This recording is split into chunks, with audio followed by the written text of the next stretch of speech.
Mike, what's up, buddy? Not much. Just looking forward to talking about what I think is going to be one of the most underrated matches at Night of Champions. Yes, I will present you with something in a little bit to kind of to the sentiment why I agree with that. This is a very under the radar special match that could happen here, Mike. But Mike, I have one thing for you. All right, what is that? I got a message for you. All right. Get a life, kid.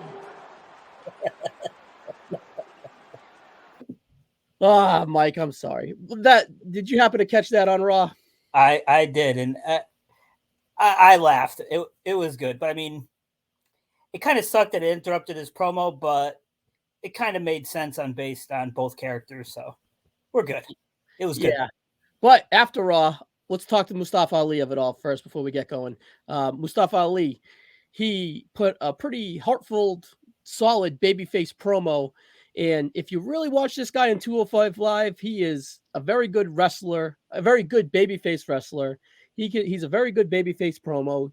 He warrants sympathy very well. He's just been misdirected and then just kind of put in the wrong slots and really just kind of lost, really. So this is a good opportunity to kind of get him going.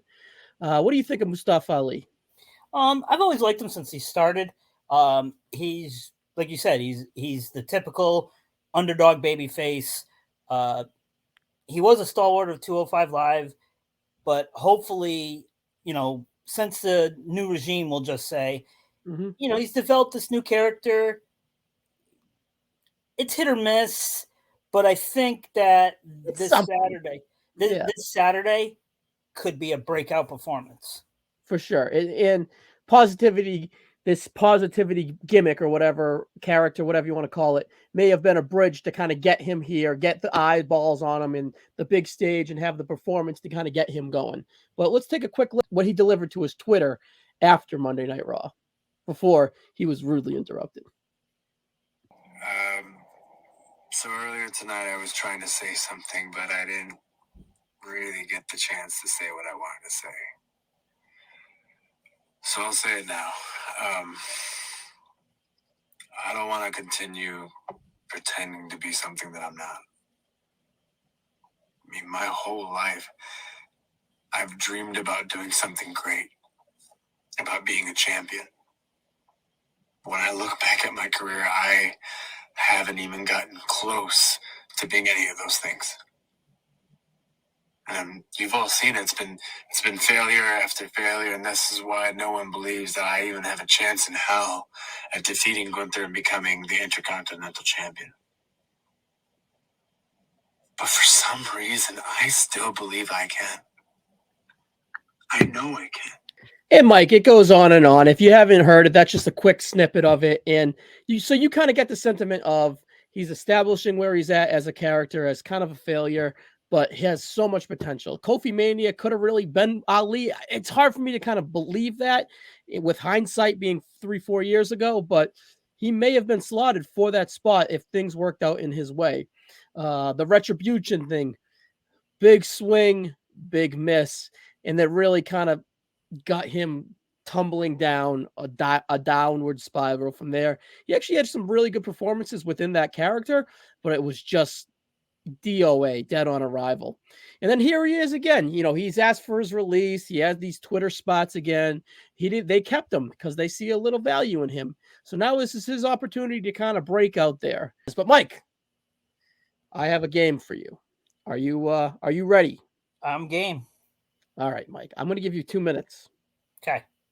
I'm going to give you 2 minutes, and then Ali won a 25-man battle royal to get into this Intercontinental Championship match. I was on Raw last couple weeks ago, right? Or 2 weeks ago? Okay. So I want you to name, including Ali, the other 24 competitors. I'm going to put a clock up here and give you 2 minutes. All right? All right, Mike. Are you ready? I'm ready. All right, go. All right, Bronson Reed, JD McDonough, Von Wagner, Dolph, Riddick Moss, or whatever. Holy cow. I can't believe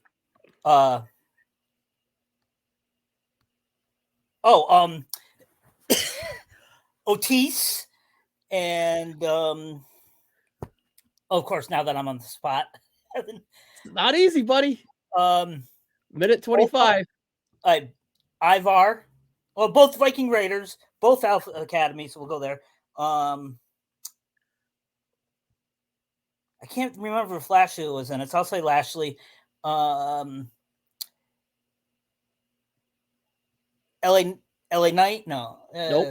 Nope. Raw. 1, 2, 3, 4, 5, 6, 7, 8, 9, 10, 11, 12, 13, 14 remaining. Cook, you are failing us here. God, I am doing horrible. Rollins wasn't in there. Think free agents. Yeah.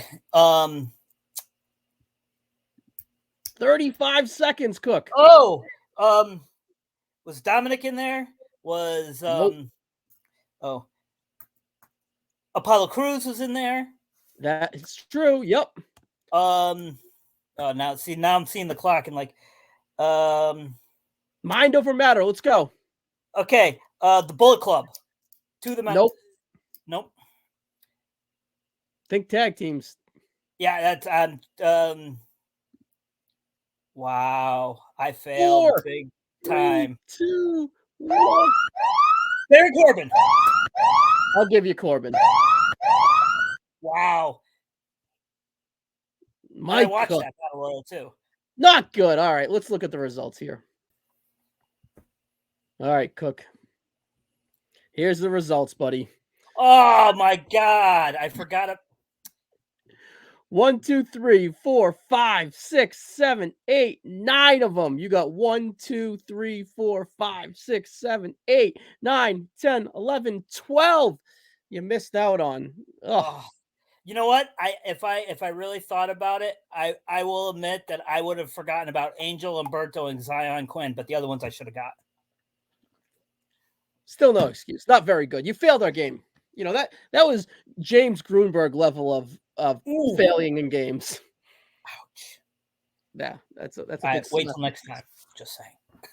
All right. So the reason why we kind of went off the beaten path here is because there's not much story to this match. It was a thrown together battle royal that Mustafa Ali won, with not really much in there for challengers, right? Yeah, there wasn't. The only other person I thought of was Bronson Reed, but he's a heel. And maybe now that I see it, I thought about it, was Riddle or Gargano. Yeah, and it's not their time right now. So this is a cute, nice way to get Ali into the mix. So but the Gunther side of the thing, he is in a legendary Intercontinental Championship run here. Around September, he will beat the Honky Tonks Man's reign.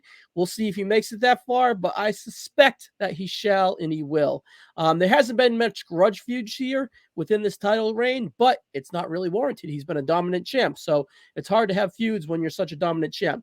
It's more of a list of competitive matches that he's had. It's a real strong resume. Look at this spreadsheet. So all this stuff is pulled from, I track the top 5 WWE matches of the week, and I'm in the middle of constructing a website to kind of get us there. So I pulled these out of the list. So this column here all the way to the left it was the 5th best match of the week. This is the match. This is the type of match. This is the winner. This is for if there was for a championship. This is the show that it was on. This is the timestamp, and this is the rating, and this is the week /year of the match as we go. So the first one was Gunther versus Ricochet. I believe this is where he won the title.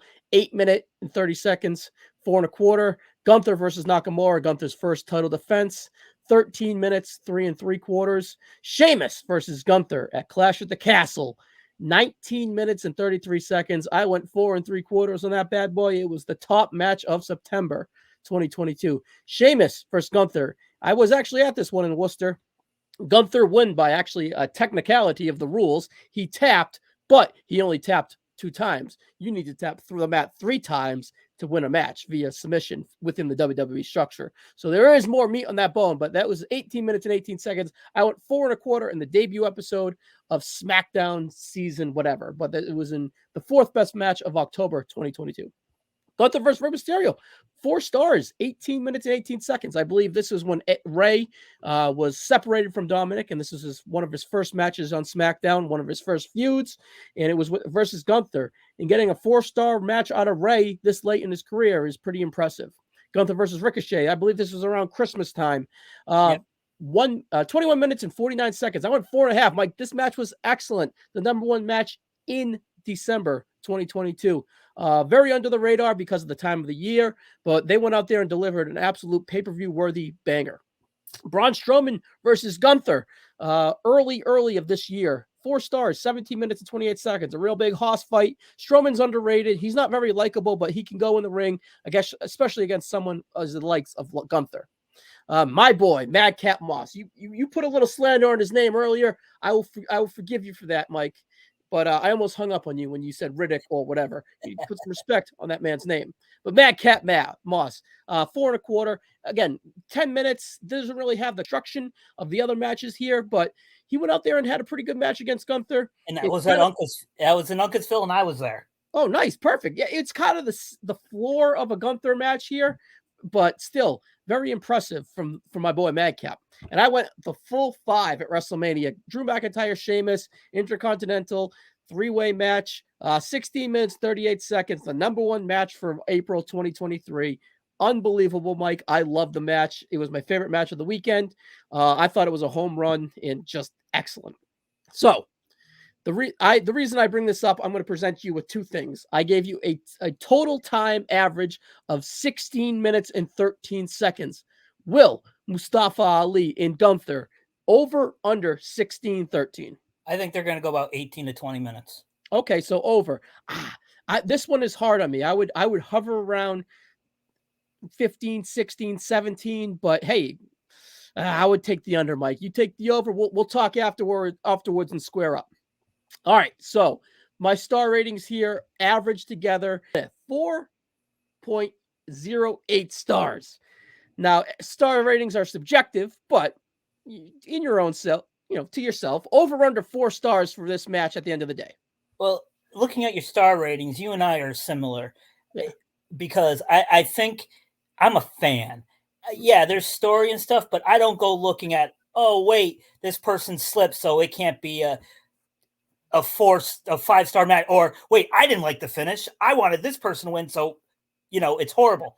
So I think based on what you're gonna think, we're similar. I think 4.5 stars. You're looking at easily. Ooh, 4.5. Well, that means they have to go out there and really invest in Mustafa Ali. I'm a little bit nervous. Here, let me get rid of this and we can finish this conversation. But any more questions before we jump out of here with this whole list here?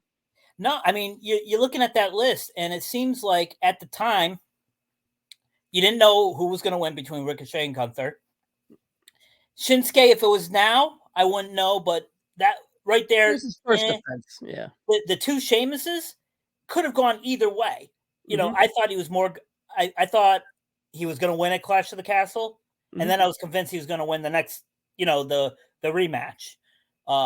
Rey Mysterio, I didn't see him. I didn't see him winning. Ricochet, you never know. Braun Strowman, I didn't think was winning, but I thought it was going to be a better match than people would have thought. Mm-hmm. You knew Madcap. I'm sorry, but you knew Madcap was not winning. And Drew, Gunther, and Sheamus, who knew? I mean, it could have gone either anyway, especially with the draft coming up after. You didn't know what was going to happen. All right, Mike, let's talk predictions here. So you're predicting a longer match than me, and you're predicting a better match than me. The reason why I'm a little bit lower on you in both aspects is Mustafa Ali. I'm not sure that they have the full investment that we perhaps may going forward here. What do you think here as we kind of wind down into our predictions? Well, like at Puerto Rico and Zelina, almost like a homecoming. Crowd went nuts. Everything. I know he's not from the area, but he's still that's his heritage. I think it's going to be a phenomenal showing. One of those, like, just crazy. I think he has an outside shot of winning. Okay. I kind of see that lane too, with Money in the Bank coming up next, and then losing on Raw, which could happen, like one of those things. And the reason or even not lose it back, because it depends on what they're going to do with Gunther. Yeah.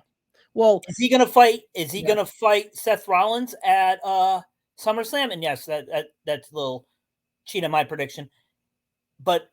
You know what? I'm going to go on a limb. I'm going to say Ali. I think Gunther is on, as they used to say back in the day, Gunther will be on to bigger and better things. I see that lane. That's the only reason why I perhaps think it. Flipping it back on Raw, I wouldn't see that. If they would just keep it on Gunther to beat the Honky Tonks record.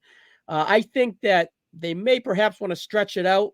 But then again, they have the Roman record. They just had the Belair record. It's not necessarily like they have to do all these records. So they might be able to, they're presenting all these records. It'd be a nice way to pull a fast one on us and kind of be like, oh, wow, and really make Ali here. So I would say, I still say 75%. I still say 80% Gunther, 20% Ali. On that way, where the money would be on the predictions there. But I'm gonna go Gunther. We're gonna be complete opposites on all of it. We're gonna have to square up. There's three things we're opposite of. It's gonna go two ways, either way, one of the ways. So, and to agree though, I believe that at the end of that, no matter what happens at the end of that match, you're gonna get a standing ovation and a huge moment. Cool for Ali. All right, Mike, we're gonna get out of here. Anything you want to plug? No, nothing going on. All right, Mike, we'll have to get you back here on another one, pal. Thanks a lot.